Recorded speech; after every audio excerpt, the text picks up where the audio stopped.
Saya ingin bertanya pada Anda sebuah pertanyaan. Apa warisan yang ingin Anda tinggalkan untuk anak-anak Anda ketika Anda pergi bersama Tuhan? Mari kita bicarakan hari ini dalam renungan kita.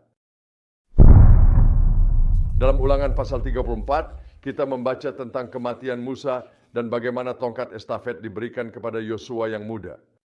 Dan Yosua menjadi pemimpin umat Tuhan. Alkitab mengatakan dia dipilih karena Musa telah meletakkan tangannya di atasnya. Dan jadi dia harus mengambil tongkat estafet dan dia harus memimpin anak-anak Israel. Anda lihat Musa memimpin anak-anak Israel keluar dari Mesir dan perbudakan mereka, tetapi Yosua memimpin mereka ke tanah yang dijanjikan.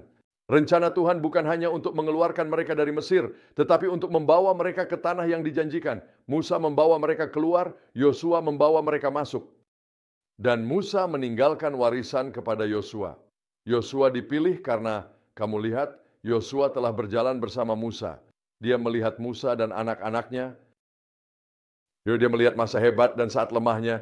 Dia berjalan dengan Musa, melihat Tuhan menggunakan Musa dan belajar pelajaran itu. Pelajaran besar atau warisan besar yang sangat ditinggalkan kepada Yosua adalah teladan dari Musa yang sangat berharga.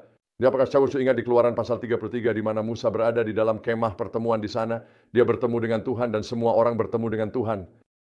Tetapi juga kita temukan di dalam tenda yang sama tempat Musa berada, Yosua juga ada di sana. Dan bahkan ketika Musa pergi, Yosua tetap tinggal di sana. Anda lihat, dia sedang belajar beberapa pelajaran hebat dari Musa dengan penuh perhatian dan teliti. Warisan yang ditinggalkan kepada Yosua adalah teladan dari Musa. Sekarang Anda dan saya memiliki warisan untuk ditinggalkan anak-anak kita, cucu-cucu kita, generasi akan datang. Ya, dan kita perlu memiliki contoh kita, sesuatu yang bisa diikuti orang, yang bisa diikuti generasi berikutnya, yang akan dilihat generasi mendatang dan bisa mengatakan, itulah yang seharusnya kita lakukan. Itulah jalan yang seharusnya kita tempuh.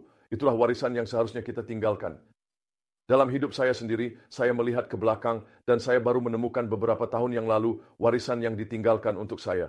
Setiap kali saya belajar, oh betapa senangnya saya dan betapa itu membantu saya dan mendorong saya pada saat yang sangat-sangat sulit dalam hidup saya.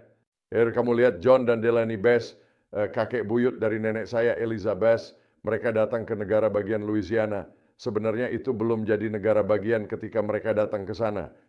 Mereka datang ke sana dan mereka memelopori penanaman gereja di tempat itu, di daerah itu.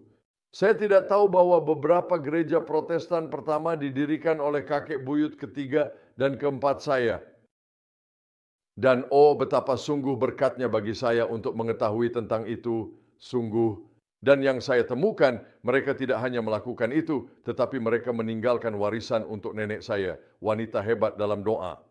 Dan dia berdoa, dia menjalani hidupnya, dia bukan orang penting yang besar, dia hanya istri petani miskin yang tinggal di pedesaan, tapi dia adalah wanita yang hebat dalam berdoa, dan tahukah kamu apa yang terjadi? Dia meninggalkan warisan untukku, aku bahkan tidak mengenalnya. Ketika membaca tentang hidupnya, aku menemukan bahwa dia adalah wanita yang rajin berdoa. Sebuah warisan ditinggalkan untuk saya, dan saya ingin meninggalkan warisan untuk anak-anak saya, untuk cucu-cucu saya, dan untuk generasi yang akan datang. Warisan seperti apa yang akan Anda tinggalkan?